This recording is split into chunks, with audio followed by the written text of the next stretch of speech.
Selamat berjumpa dengan saya, Bambang Eko Prasetyo, para mitra kebajikan. Kali ini, para mitra kebajikan akan saya ajak untuk menelusur pesan leluhur yang tertoreh di kisah relief Candi Borobudur. Dan kisah itu ialah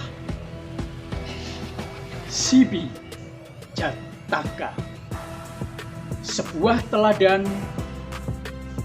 murah hati tanpa batas.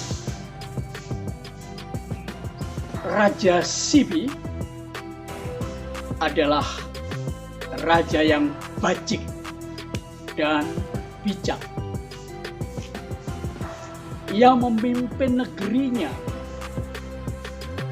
dengan pengelolaan yang bagus sekali.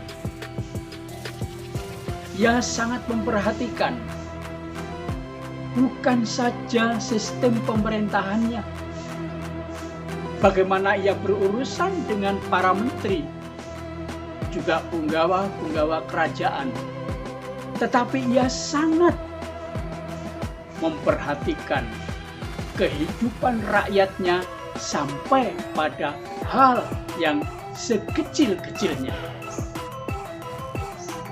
Ketika ia berbicara kepada para penasehatnya, para menteri, dan para punggawa kerajaan, ia selalu berpesan bahwa dalam menjalani kehidupan ini,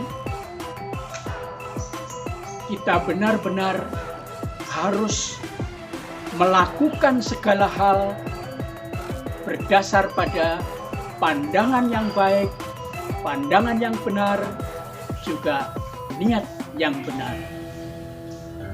Karena pandangan yang benar serta niat yang benar itu akan melahirkan perkataan dan perbuatan yang benar. Ini harus menjadi pegangan kita untuk menyelenggarakan pemerintahan di kerajaan ini. Dengan demikian, seluruh warga kerajaan merasa aman, tentram, damai, sejahtera, dan bahagia. Raja Sibi tidak hanya mengatakan itu di hadapan para menteri, para penasehatnya, juga para punggawa, tetapi ia melaksanakannya di tengah-tengah warga kerajaannya. Oleh karena itu, Raja Sibi tidak hanya memperhatikan kesejahteraan para pejabat, tidak hanya memperhatikan kesejahteraan para menteri, para anggota legislatif, atau juga para penasehat-penasehat rajanya. Namun, justru pandangan sehari-harinya ditujukan kepada rakyat kerajaan itu. Ia memikirkan keperluan rakyatnya, bukan hanya sekedar keperluan makan dan minum, namun juga sampai dia memperhatikan keperluan-keperluan sosial dan juga spiritual. Untuk mencukupi kebutuhan-kebutuhan hidup sehari-hari rakyatnya, Raja Sibi memotivasi rakyatnya untuk bekerja sebaik-baiknya, bekerja untuk meningkatkan kesejahteraan dan kebahagiaan. Namun, di samping itu, Raja Sibi juga menyediakan apa saja yang diperlukan oleh rakyatnya, bukan sekedar menggelontorkan program bantuan sosial, tetapi ia menyediakan di gudang besar kerajaannya seluruh keperluan rakyatnya. keperluan untuk makan minum, keperluan untuk kesehatan, keperluan untuk pakaian, bahkan sampai perhiasan. Juga kadang-kadang dia mengecek satu persatu bagaimana tempat tinggal rakyatnya, apakah layak bangunan yang ditempati oleh rakyatnya itu sebagai rumah manusia. Rumah manusia. Dengan demikian jelas bahwa Raja Sibi itu betul-betul memanusiakan manusia. Ia tidak rela kalau rakyatnya itu hanya tinggal di sebuah bangunan yang hanya layak untuk kandang kambing. Inilah keluarbiasaan Raja Sibi. Ia berkeliling kerajaan dari satu desa ke desa lain, dan ia juga menyerahkan keperluan-keperluan rakyatnya jika memang rakyatnya sangat mendesak memerlukan. Pada suatu saat, ia merenung di kerajaannya. Kenapa akhir-akhir ini rakyatku jarang yang datang ke kerajaan untuk meminta bantuan? Apakah mungkin mereka sudah sejahtera? Atau jangan-jangan mereka takut untuk memasuki gerbang kerajaan? Dengan sedikit rakyat yang minta bantuan kepada sang raja, Raja Sibi justru berpikir, ini kurang membahagiakan bagiku. Aku sangat bahagia kalau banyak orang yang meminta bantuan. Bukan hanya sekedar sandang pangan, bukan sekedar perumahan. Kalau perlu, saya serahkan anggota tubuhku demi kebahagiaan rakyatku. Raja Sibi menyatakan demikian. Bukan sekedar berdonor darah, tapi jika ada rakyatnya yang memerlukan bagian tubuh yang lain, ia akan serahkan. Niat luhur Raja Sibi ini didengar oleh Sakra, sang Raja Dewa. Tahta pualam kuning Sakra di surga tergoncang dan memanas karena kebajikan Raja Sibi. Ia menerawang keadaan kerajaan Raja Sibi dan berpikir, apa betul Raja Sibi akan melakukan seperti itu? Bukan sekedar memberikan sandang, pangan, perumahan bagi rakyatnya, tapi bahkan dia bersedia menyerahkan bagian tubuhnya jika memang rakyat memerlukan. Luar biasa. Seorang raja yang memiliki simpati dan empati sedemikian besar kepada rakyatnya. Sakra turun ke bumi. Ia berganti rupa sebagai seorang pertapa yang buta. Ia berjalan sampailah di gerbang kerajaan. Para punggawa mengadang di pintu kerajaan. Para punggawa bertanya kepada pertapa buta itu, untuk apa kau datang ke kerajaan? Maaf Tuan, saya orang buta. Saya ingin melihat Tuan, dan konon saya mendengar bahwa sang raja adalah raja yang mulia, raja yang bajik, raja yang murah hati tanpa batas. saya akan memohon kepada Sang Raja,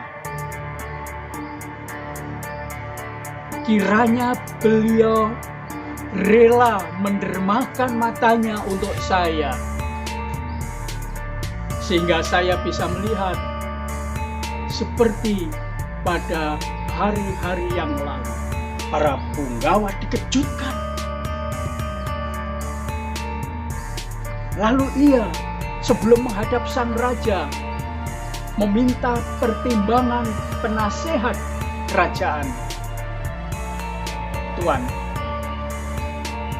Tuan penasehat, ini ada pertapa buta yang akan menghadap raja. Pertapa buta itu akan meminta mata raja. Bagaimana ini? Apakah pertapa itu kita terima? Atau biar dia tetap di luar gerbang kerajaan? Penasehat menyampaikan kepada punggawa itu, kalau aku secara pribadi tidak setuju. Mengapa raja harus memberikan matanya kepada pertapa buta itu? Kita akan mendapatkan banyak kerugian jika raja kita cacat. Bahkan jangan-jangan nanti raja kita buta, kata penasehat. Namun punggawa kerajaan tetap menghadap sang raja dan menyampaikan, Baginda, di luar gerbang ada pertapa buta yang hendak berjumpa dengan Baginda. Apakah Baginda akan mengizinkan?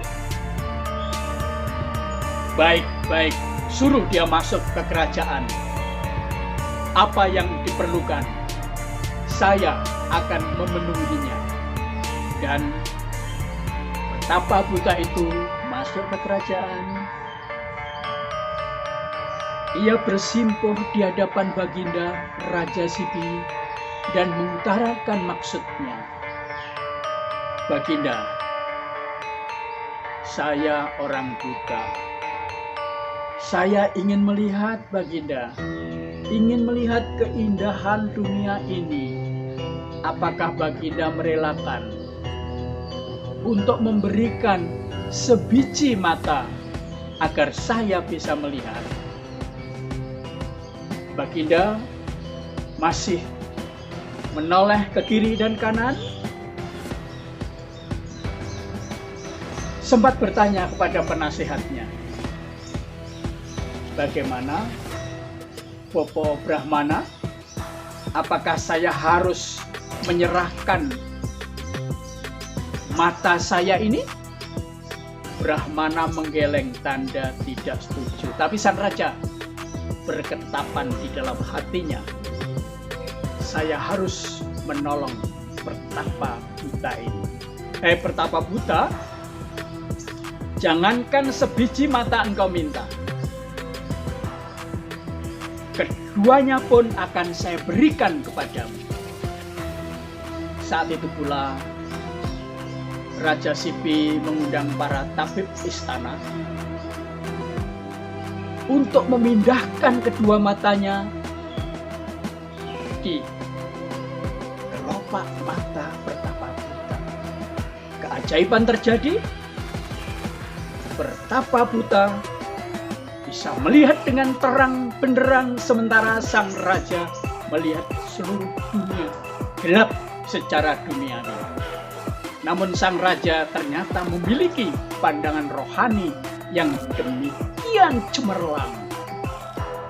Dalam keadaan buta, ia berada di kerajaannya, tetap memimpin para menteri, para punggawa. Ia pun sempat berjalan-jalan, menikmati sejuknya udara sore bersama dengan permaisuri. Dan ketika sang raja bersama dengan sang permaisuri ada di taman kerajaan, mereka bercengkerama tanpa rasa derita, tanpa rasa sengsara, tanpa rasa menyesal, walaupun dalam keadaan buta. Saat itu Sakra hadir di hadapan sang Raja Sipi dalam wujud aslinya sebagai Raja Dewa. sang raja sapa Dewa Sakra. Saya Raja Sibi. Siapakah engkau? Aku Sakra. Aku mengagumimu, aku membanggakanmu, dan aku bahagia dengan ketetapan hatimu. Jangan cemas, jangan khawatir sang raja. Hari ini pula aku akan memulihkan pandangan kedua matamu dan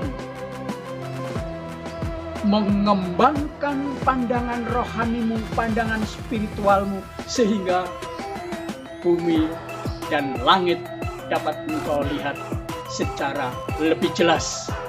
Engkau lebih bisa melihat keadaan rakyatmu, keadaan punggawa, penasehat, dan seluruh warga kerajaan, serta engkau melihat bagaimana dharma itu diajarkan kepadamu oleh orang-orang bajik dan bijak. Seketika pulihlah pandangan Raja Sibi, dan saat itu pula ia menambah kegiatannya mengajarkan dharma kepada seluruh warga kerajaan. Dengan demikian seluruh warga kerajaan hidup lebih aman, lebih damai, lebih sejahtera, dan lebih bahagia. Itulah teladan Raja Sibi, murah hati tanpa batas. Demikianlah para mitra kebajikan, semoga kisah relief Candi Borobudur ini menginspirasi kita semua. Jika sempat, silahkan hadir di selasar Candi Borobudur, mencermati lebih banyak lagi cerita inspiratif, kisah-kisah edukatif.